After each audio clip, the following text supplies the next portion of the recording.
We welcome to the program now Aaron Rice, the director of the Mississippi Justice Institute.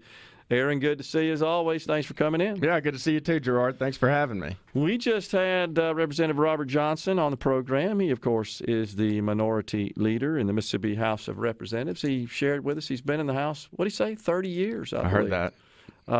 And I first met, I'll just full disclosure, Mr. Johnson back in 2013. Now, back in 2013, I was heads down running my business and didn't have a lot of interest in politics. I kind of got interested in 2008 when Barack Obama talked about his plans for health care reform, and then I started investigating how that would affect my business, and that kind of inspired me, I guess, to take a more active interest, but more at the federal level than the state level. Well, I was asked to go in by the Center for Public Policy back then in 2013. Wow. That's 10 years ago, to Mississippi Public Broadcasting. And there was a show that used to air called At Issue, was the name of the program.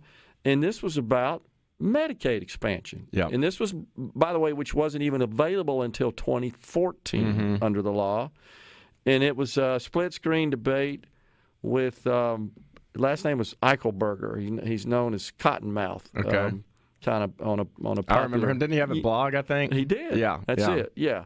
And we had kind of an interesting debate. Well, Mr. Johnson, Representative Johnson, had just come off talking about some other matters, and he watched that discussion. And afterwards, I just kind of shared with him, other than Medicaid expansion as a way to address the uninsured working poor, if you will, here's some other ideas I have. And after that, he and I guess, started dialogue, and that's continued since Well, good then. deal. I enjoyed listening to him today. Yeah, he's really. But where we're going with that is that we of course, talked to him about education choice, school choice. And that's something that, as you know, has flared up, certainly in our legislature from time to time. We did back in, 2014, 2015 time frame. We got charter school legislation passed, which allows charter schools to locate in D or F districts. There's a charter school authorizer board. The legislation created, of course, applicants submit their proposal to create a charter school, have to be approved. So we kind of have that. We have, just setting the stage, we also have a special needs scholarship, and we have a dyslexia scholarship. And all that really does is works like universal school choice would, in that students that do have special needs or dyslexia, if they are, based on their address, attached to a school that can't really adequately address their requirements from an education perspective, they can opt to go attend a different school. It could even be a private school and use the state allocated money to fund that, so they can get a more appropriate education for their purpose. Now we're talking about extending and expanding what we have in Mississippi to be even greater in scope. And I guess I'll just, before I shut up, I'll just say that the question comes up, what about this? All legitimate questions. Can you do this? Can you do that? And my answer always is, it's whatever the legislature can pass. Absolutely. Is that right? I mean, there's no hey, this is school choice, go pass this. Now, there are a lot of ideas. Yeah. Some good, some not. Yeah. But the bottom line is, it's kind of a blank sheet of paper.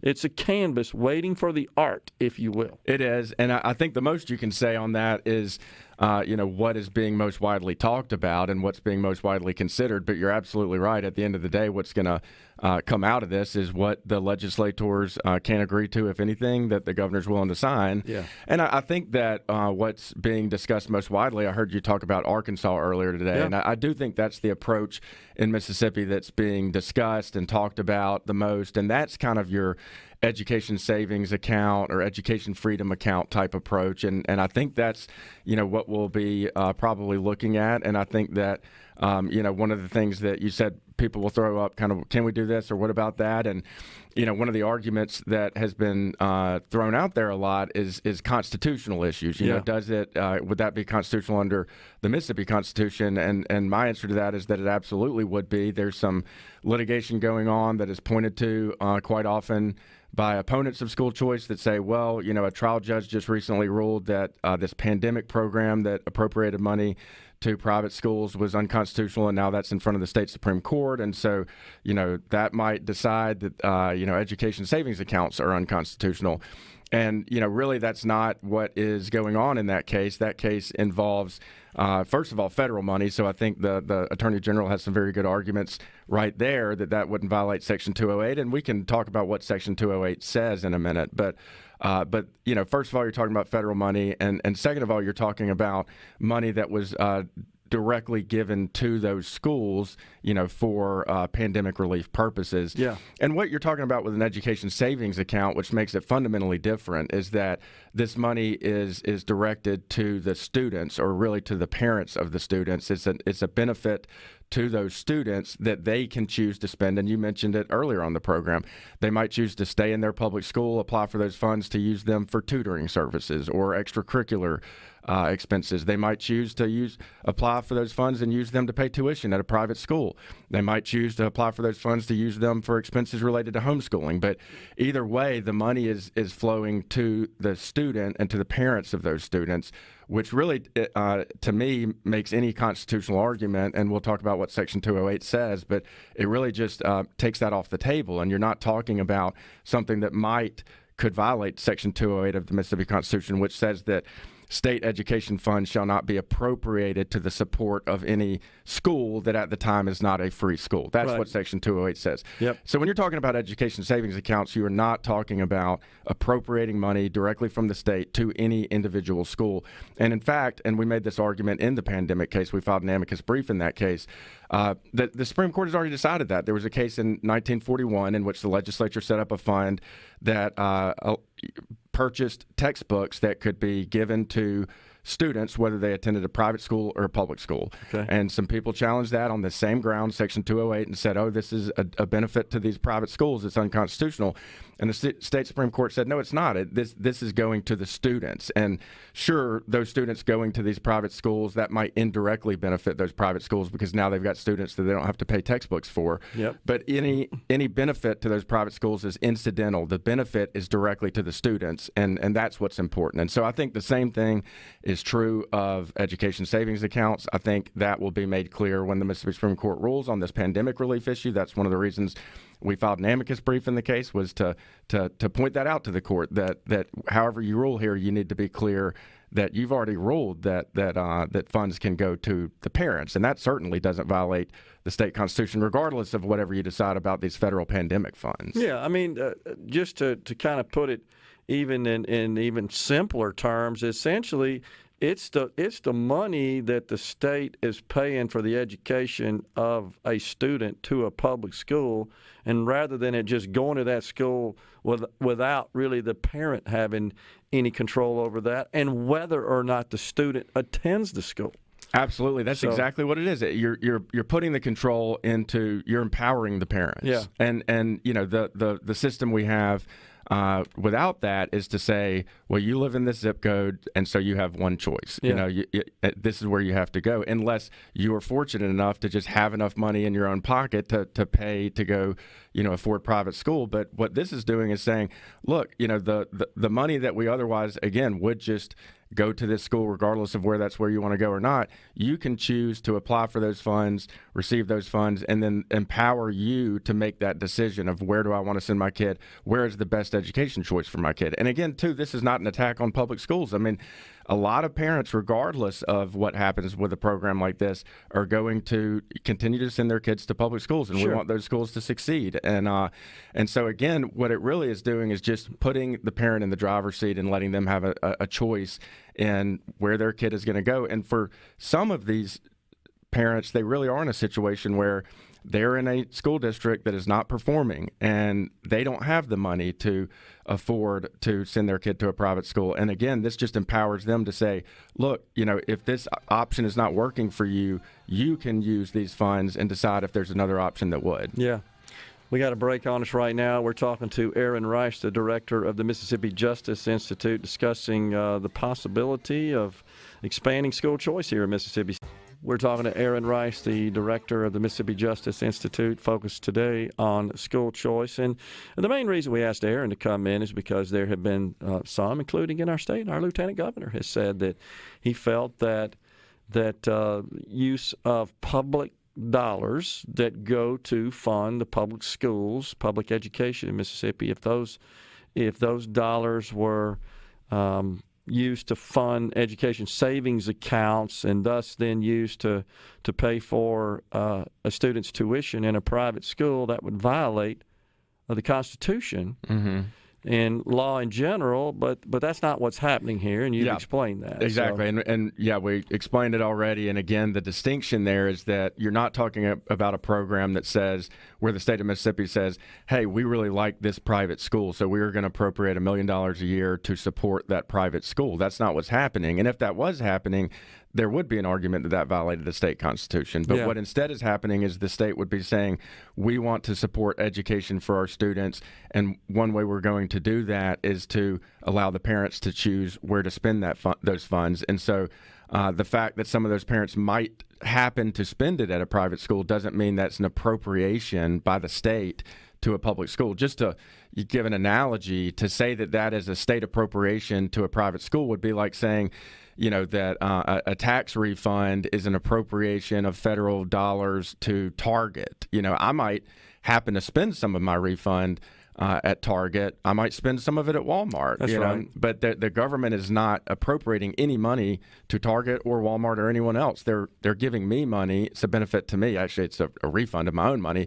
But the money is coming to me, and it's not an appropriation to any grocery store. And so it's the same issue with school choice. Yeah.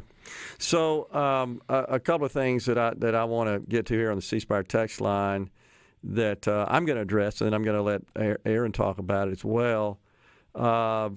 In a town like Oxford, the wealthy citizens that attend Regents, which doesn't offer nearly as much as either public school here, will simply take their money out of the public school and pay a premium on top of that tax money to keep the school with the demographics they desire by pricing out the average person. And then there was another statement here where someone, let's see if I can find it here. I apologize for that. Honestly, it sounds like a shell game to get around the law. Was something that came up, and I can't find it now, but there was someone that said, help me understand how this won't hurt my public school from a funding perspective. So I'm going to say something, Aaron, that I've kind of thought through and about this and let you address it as well, and that is, if consider this for a minute. Just think about the math here. If every student currently enrolled in private schools, which is, by the way, voluntary, they've chosen and they're paying tuition to attend a private school. If every student decided, I'm going to go enroll in the public school to which I'm assigned, and I'm going to exit the private school, and thus the private schools shut down because they don't have any students, they don't have any revenue, it would break the state of Mississippi. Because the public schools would then have to invest an enormous amount of money to accommodate the influx of all the private school students. Well, in reality, what's happening is those who send their kids to private school still pay the taxes to fund their public schools. Absolutely. And if they exited the private, they're double paying, if you think about it. They're paying taxes, both local and state, to pay for the education of their children in the public school. And on top of that, they're paying tuition voluntarily to attend a private school. If they all bolted and they said, okay, public school, we're here, they couldn't accommodate them. The state would have to come up with billions. I really do believe that. Absolutely. And you can say that in reverse by saying, under school choice, for example, if a student who otherwise would have been in a public school and now all of a sudden can afford to use this education savings account and chooses to send their kid to a private school, the public school actually comes out ahead on that. No doubt. Because the reason that is the case is that the state education funds would follow the student, but those local ad valorem taxes would not. And so, in other words, the public school is losing a student that they have to educate while retaining the local taxes that student, his parents are paying. And right. So really they come out ahead on it. And to the question of, how help me understand how this wouldn't hurt my public school. I mean, first of all, we just answered part of that, which is if students did leave, it would actually financially help the public schools on a per pupil basis.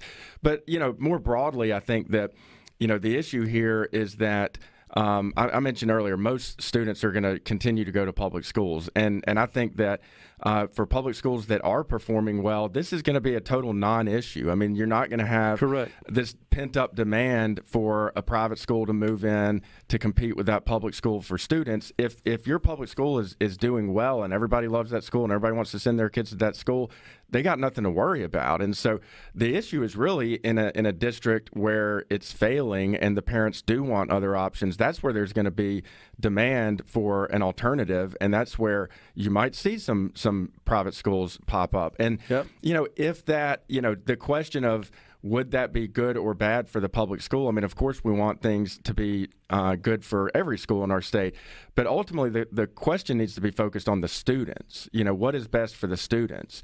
And if you're sending your child to a school that is not performing, a public school that's not performing, and that's the only option you have, the best thing that can happen for those students is for there to be another option in that district. That's right. And I want to point out as well that I think the fear that there would just be this just unbelievable upending of the current environment, that we just see lots of students moving about.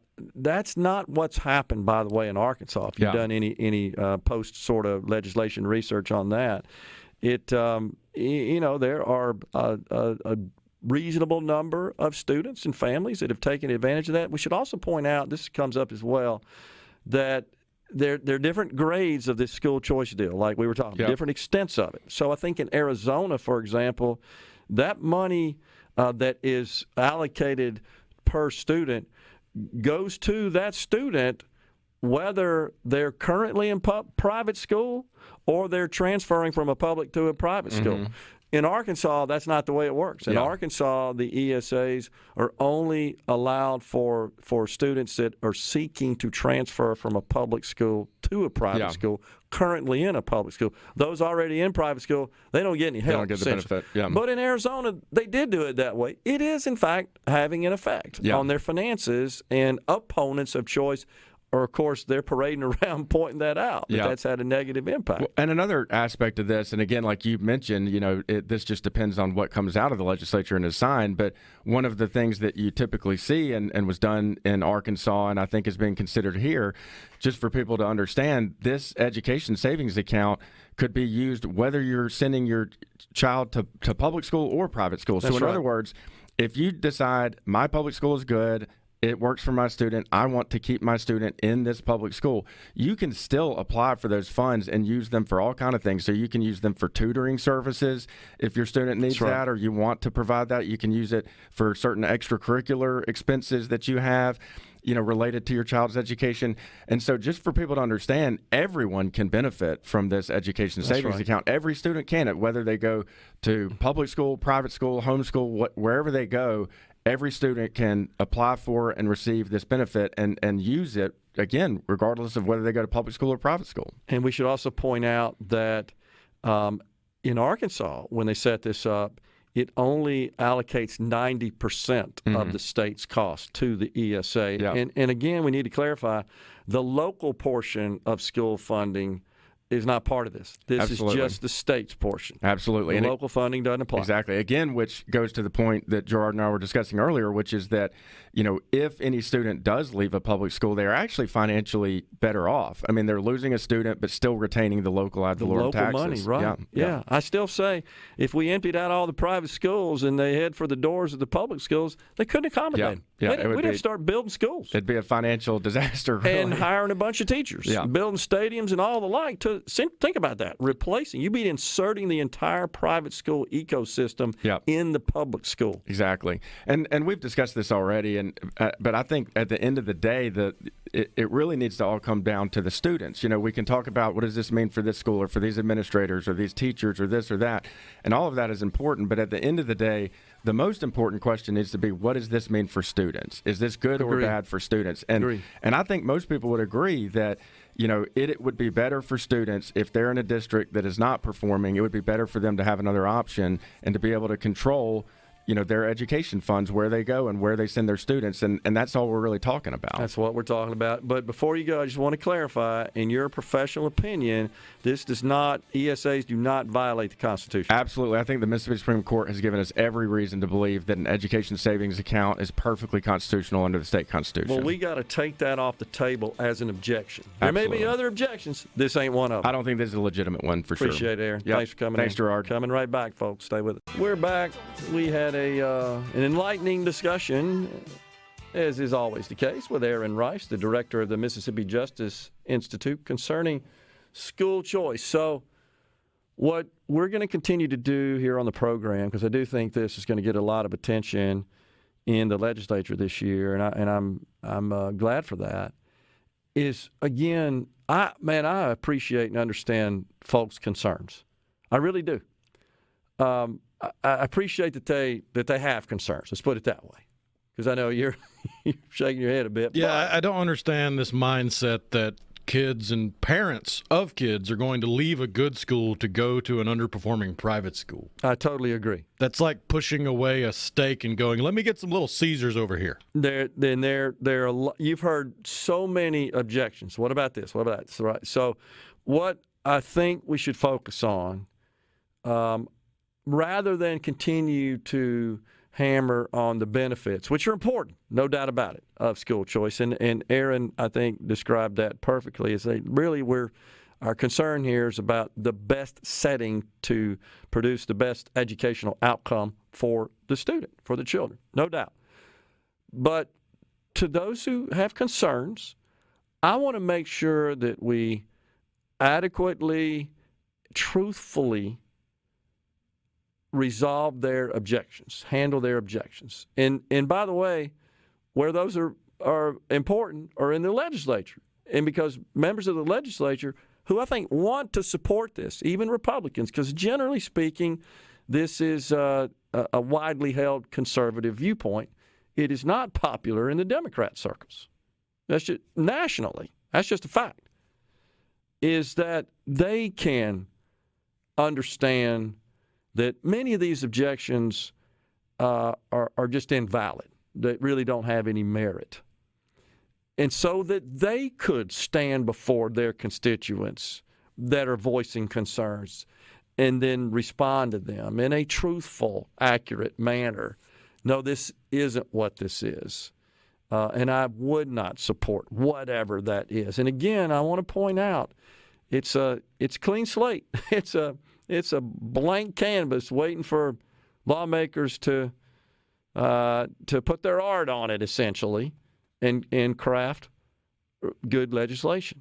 And Arkansas is a good model for that. But I think that's where we got to go with this. I really do. The case for, in favor of, I think is well-founded. One of the concerns we have about expanding the number of charter schools in the state is that they can only locate in a D and F district. Well, I saw the recent report. We only have 6 now. Now, do you believe of the what do we have, 120-something school districts in the state? Only 6 are D or F? Only 6. I don't know. 144. Okay, so only 6. I don't know about that. So, and why that's important is because a charter school can only locate in a D or F district.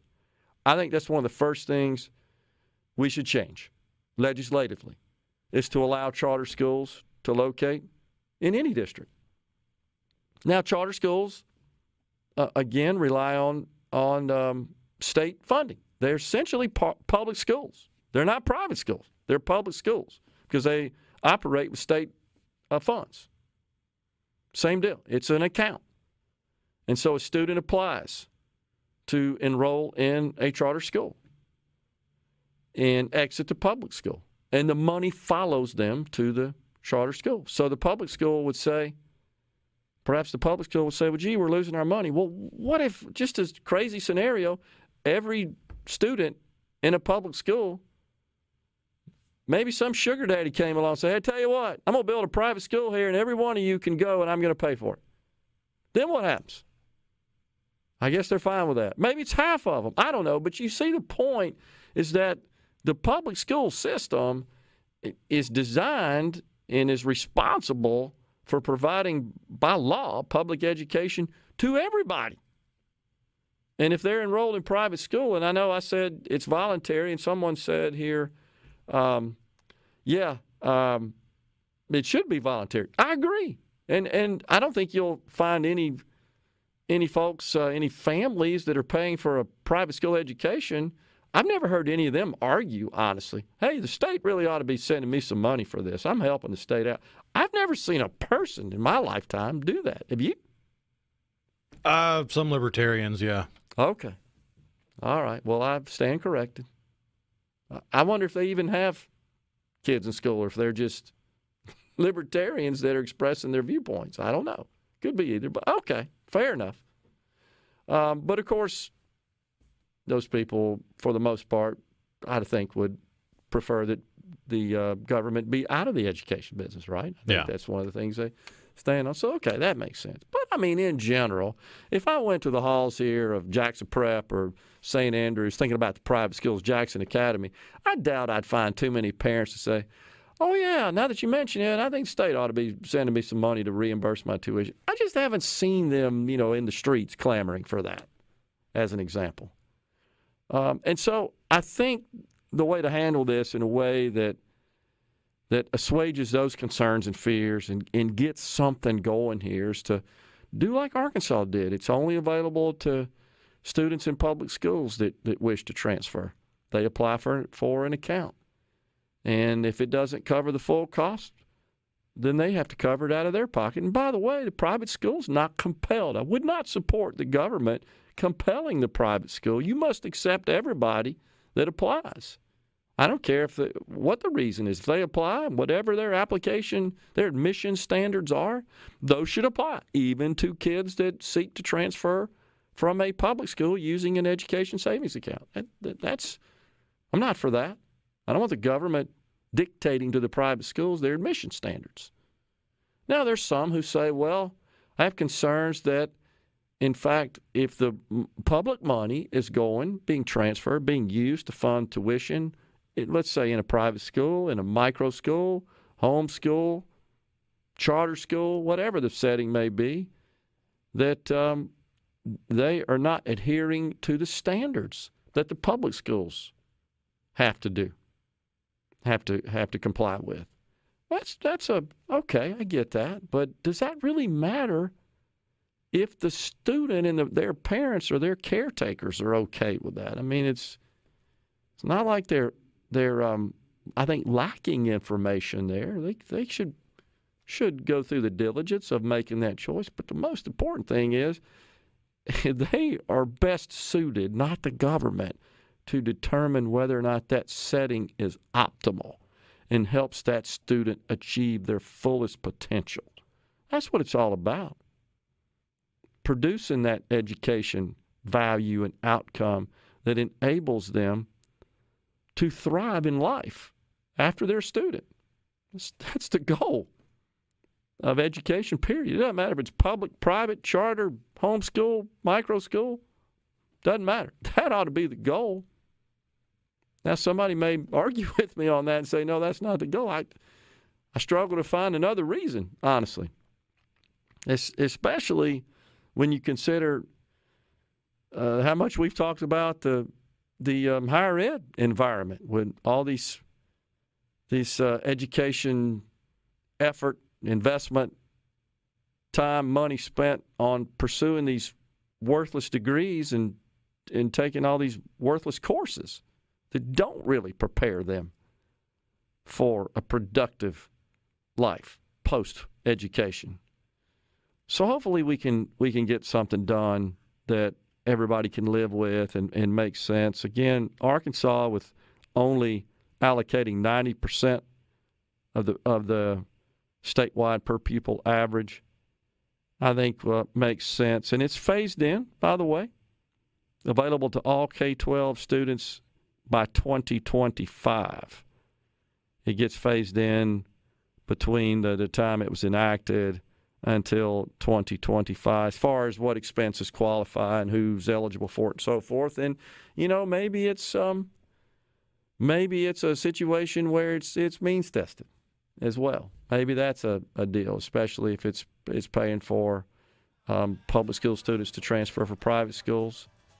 That's something Arizona's thinking about. They have a universal school choice, and even those families with students who currently enrolled in private schools that were in private school when they enacted the legislation, they also get an account if they apply for it that can be used toward the tuition in the private school. And that is causing some financial headaches for them. But, again, I think what that shows you is kind of proves the point I made, is that the public school system really isn't set up to accommodate all those that are in the private schools. It would put a financial hardship if they abruptly, or even over a phased-in short period of time, they started transferring out to the public schools. They'd be overwhelmed.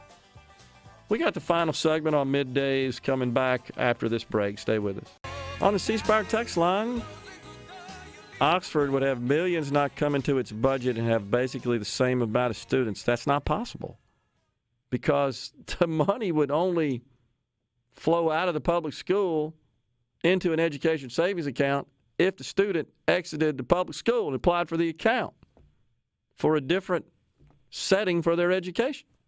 So that's not true. It's not like, hey, we're taking all your state money. I just want to make clear that's not what education savings accounts are.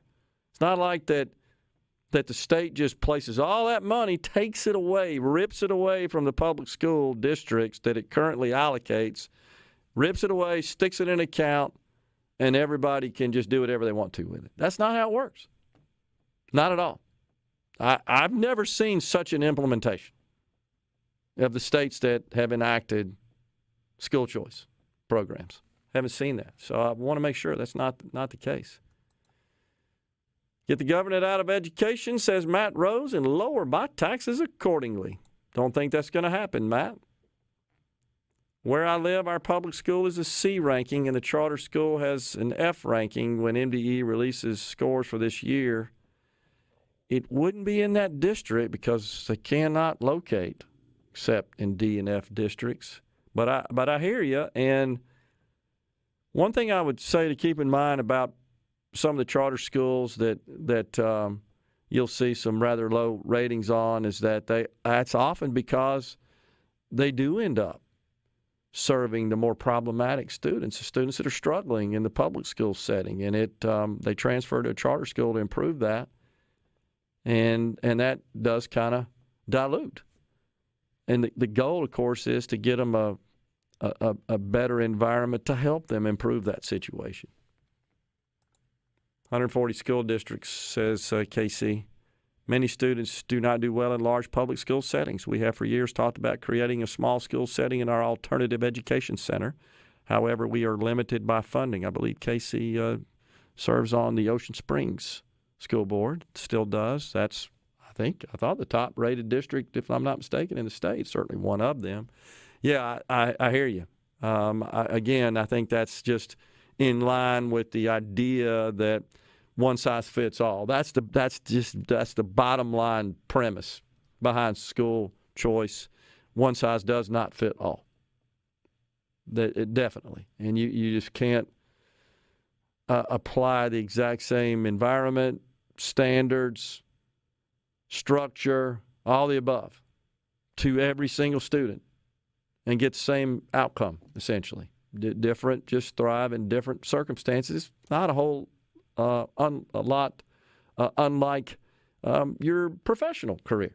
Same deal. I mean, it's just some situations you just do better at. Some you don't. That's the way God made us. That makes sense. I guess I worry the next step that your guest and like-minded individuals would take would be to change that law in upcoming sessions to expand or cover future expenses. Well, that's based on who you vote for. I don't see that happening. I just, when you start drifting away from the use of public dollars intended to fund education for other purposes, that becomes a problem. That would get a constitutional challenge and probably would prevail, honestly.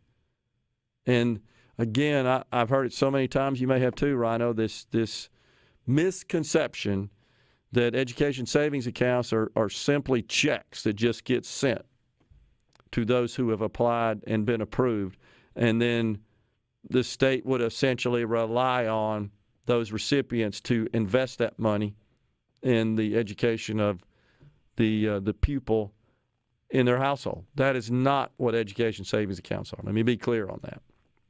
It's not helicopter money. It's an account. That's why it's called an account. That can only be used for certain approved purposes. Those would be approved by the legislature.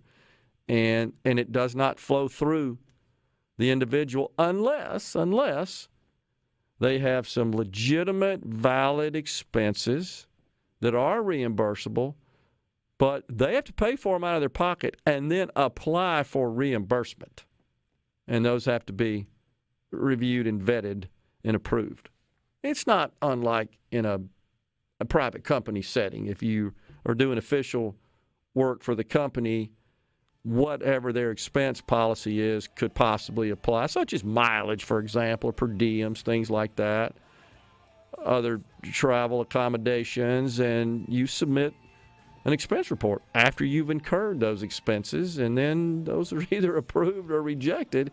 You typically have to provide some receipts as well, right, over a certain amount. I think we did in our company, $25 or something like that. All children benefit from a system that requires schools to compete to be the best, says Karen in Oxford. I agree. We'll get to more of that tomorrow. My kids are out of school right now, or out of school, I should say. Can I quit paying taxes, says Keith in Vaden. Appreciate that. Casey informs. Yep, still on the school board. Yep, we're the #1 district in the state. We're out of here today, folks. Back with you again tomorrow. Until then, stay safe and God bless.